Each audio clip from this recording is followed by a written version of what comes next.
Hello बच्चों, कैसे हैं आप लोग। आई होप कि आप लोग अच्छे होंगे और आप सबकी पढ़ाई भी अच्छी चल रही होगी। तो अभी हम लोग करने वाले हैं एक क्वेश्चन जो कि क्लास 10th की मैथ का है। ठीक है, इस क्वेश्चन में ये प्रूफ करना है, prove that the perpendicular at the point of contact of the tangent to a circle passes through the centre. ठीक है, ये क्वेश्चन आपका आर.एस. अग्रवाल में भी दिया हुआ है, ये क्वेश्चन आपका एनसीईआरटी में भी दिया हुआ है। ठीक है, तो चलिए इस क्वेश्चन को हम लोग सॉल्व करते हैं। देखिए यहाँ पे कहता है प्रूफ दैट, हमें प्रूफ करना है कि perpendicular at the point of contact means अगर आपके पास कोई सर्कल दिया हुआ है, ठीक है, और यहाँ पर मान लो कि हमने एक टेंजेंट ले लिया है। ठीक है, हमने एक टेंजेंट ले लिया है जो कि पी पॉइंट से मान लो क्रॉस करता है। ये आपका कोई टेंजेंट लाइन है, ठीक है, ए बी, जो कि पी पॉइंट से कांटेक्ट हो रहा है, यानी कि कांटेक्ट पॉइंट पी हो गया। ठीक, और ये मान लो उसका सेंटर है। तो हमें कहता है यहाँ पे क्वेश्चन में कि perpendicular at the point of contact, अगर हम यहाँ पर परपेंडिकुलर ड्रॉ करते हैं, ठीक है, पॉइंट ऑफ कांटेक्ट पर, तो वो पास करेगा सेंटर से। मींस इस पर अगर परपेंडिकुलर ड्रॉ करोगे तो ये सेंटर से ही पास करेगा। ये चीज आपको प्रूफ करनी है। देन हम लोग क्या करेंगे, इसको हम लोग सॉल्व करेंगे कॉन्ट्राडिक्शन, प्रूफ बाय कॉन्ट्राडिक्शन, है ना, यानी कि कॉन्ट्राडिक्टरी मेथड जो हमारा है उससे हम प्रूफ करेंगे। कैसे, तो यहां पर आप लोग लिख लीजिएगा गिवन और टू प्रूफ। क्या दिया हुआ है आपको, एक सर्कल है, सेंटर ओ है और रेडियस इसका आर है। ठीक है, और यहाँ पर एक टेंजेंट है जो कि कांटेक्ट कर रहा है सर्कल से पी पर। ठीक है, चलिए ये इतना लिख लीजिएगा। उसके बाद आप टू प्रूफ में भी लिख लीजिएगा कि हमें ये प्रूफ करना है कि the perpendicular at the point of sub contact P, point of contact P passes through, ठीक है, द सेंटर। ठीक है, ये आप लिख लीजिएगा। ठीक है, ये दो लाइन लिख लीजिएगा। उसके बाद आपको प्रूफ कैसे करना है, तो देखो यहाँ पर अब मान लेते हैं, यहाँ पर लिखेंगे प्रूफ में। ठीक है, ध्यान से देखिएगा, प्रूफ में आपको क्या लिखना होगा, प्रूफ में आपको लिखना होगा कि let this perpendicular line pass through some other point। मान लेते हैं कि कोई यहाँ पे जो हमने परपेंडिकुलर ड्रॉ किया है ना, ये सेंटर O है, तो मान लेते हैं कि P से जो हमने परपेंडिकुलर ड्रॉ किया है वो O पे ना जाके वो O डैश पर जा रहा है। ठीक है, वो O डैश से कनेक्ट हो रहा है या फिर O डैश से पास कर रहा है। ठीक है, अब यहां पर आप देखिए कि ये आपका कितना है 90, क्योंकि हमने परपेंडिकुलर ड्रॉ किया है ना, तो ये हमारा 90 है। ठीक है, बाय कंस्ट्रक्शन हम इसको लिख सकते हैं angle O dash P B बराबर 90। ठीक है, यहां पर हम लेते हैं बाय कंस्ट्रक्शन। ठीक है, अब जो आपका थ्योरम है, यानी कि 10 आई होप कि शायद 10.1, हाँ 10.1 आप देखिएगा तो उसमें ये चीज लिखी हुई है कि किसी भी पॉइंट पर, सर्कल के किसी पॉइंट पर अगर हम टेंजेंट ड्रॉ करते हैं तो कांटेक्ट पॉइंट से जो रेडियस हम ड्रॉ करते हैं वो क्या होती है, यानी कि वो टेंजेंट पर परपेंडिकुलर होती है। ठीक है, स्पर्श रेखा यानी कि जो टेंजेंट लाइन होती है वो रेडियस पर परपेंडिकुलर होती है, या यूं कह लें कि रेडियस परपेंडिकुलर होता है। ठीक, और रेडियस कहां से होती है, ये आपका O से। तो सपोज दैट यहां पर आपका OP हमने रेडियस ड्रॉ कर दिया। ठीक है, तो वी नो दैट, हम लोग लिखेंगे, लिखने के लिए बहुत सारी बात लिख सकते हैं, लेकिन जो मैंडेटरी है, जो जरूरी, वो हम यहाँ पे लिख रहे हैं कि OPB इज इक्वल टू 90। यहां पर आप लिख सकते हैं थ्योरम 10.1। ठीक है, इसके बाद अब देखो यहाँ O डैश पीबी बराबर 90 है, OPB बराबर 90 है। ठीक है, तो यहां पर हम लोग लिखेंगे कि ये तो कॉन्ट्राडिक्ट कर रहा है।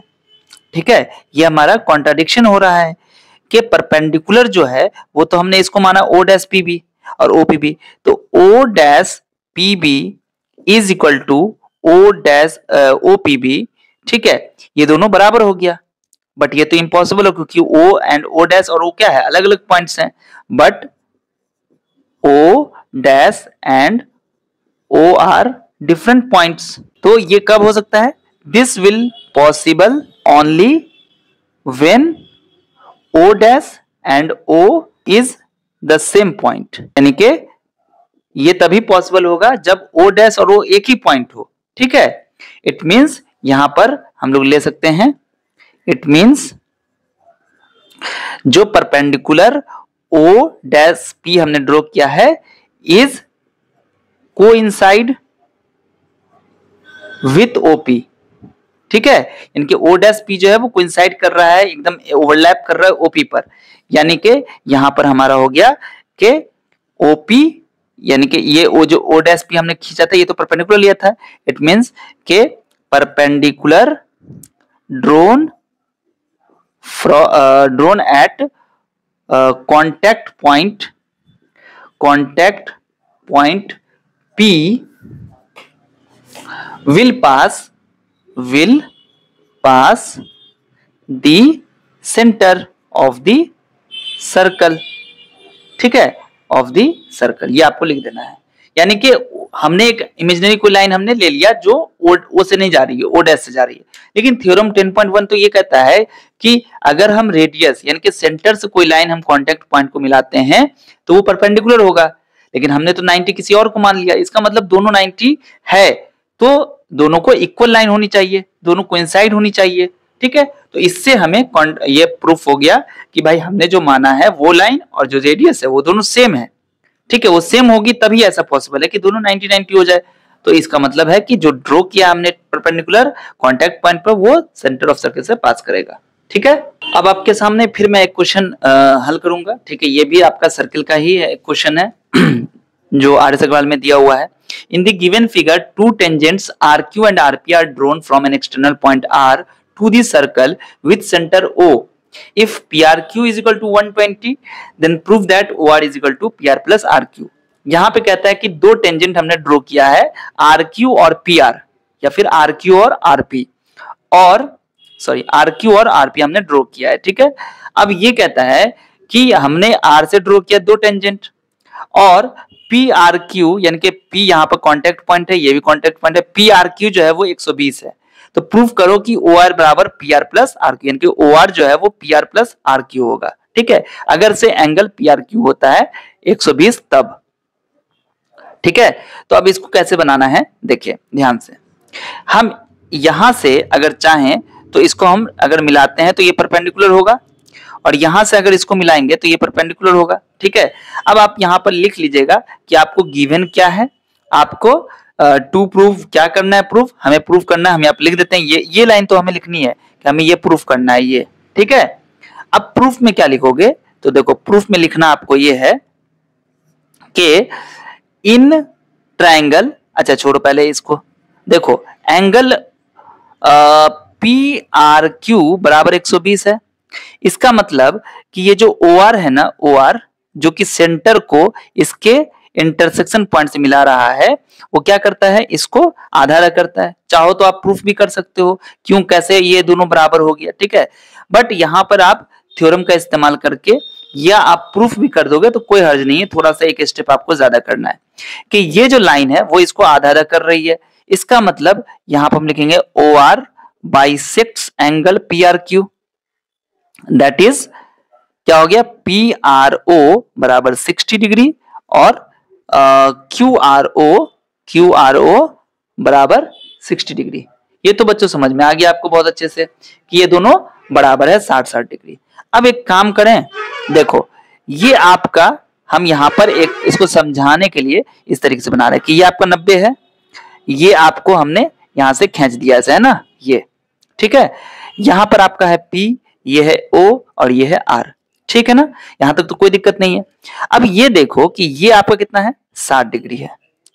तो बच्चों अगर हम ध्यान दें तो यहां पर साइन 60 सॉरी cos 60 की वैल्यू क्या होगी, cos 60, आप कहेंगे सर कि cos 60 की वैल्यू क्या होगी, तो cos बराबर होता है B/H, तो इसके लिए B कौन हो जाएगा, PR, तो लिखेंगे हम PR, और हाइपोटेन्यूज कौन हो जाएगा H, तो ये हो जाएगा OR। ओके, लेकिन cos 60 की वैल्यू होती क्या है, cos 60 की वैल्यू होती है 1/2, तो ये हो जाएगा PR बट्टा OR। इसका मतलब that implies OR is equal to 2PR। तो OR बराबर 2PR को हम लिख सकते हैं PR प्लस PR।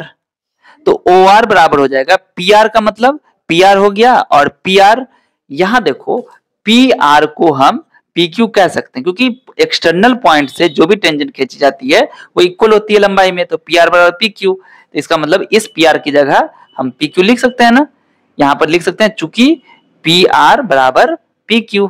ठीक है, तो ये जो हमारा ये जो प्रूफ करना था वो हमारे पास आ गया, यहां पर लिख देंगे हैंस प्रूफ्ड। ठीक है, OR बराबर PR प्लस R, यही आपको प्रूफ करना था। ठीक है, मैं उम्मीद करता हूं कि आपको सॉल्यूशन अच्छे समझ में आ गया होगा। अगर आपको कोई दिक्कत है तो आप मुझे कमेंट में बताइएगा, और इस वीडियो को अपने दोस्तों से जरूर शेयर कर दीजिए। ठीक है, जितना ज्यादा से ज्यादा हो। और अगर आप मुझे सपोर्ट करना चाहते हैं और आप हमारे प्रीमियम स्टूडेंट बनना चाहते हैं तो हमारे चैनल को ज्वाइन कीजिए। ठीक है, चलिए मिलता हूं फिर आपसे अगली वीडियो में। तब तक आप सब अपना ध्यान रखिए। वीडियो देखने के लिए आप सभी बच्चों का बहुत बहुत शुक्रिया।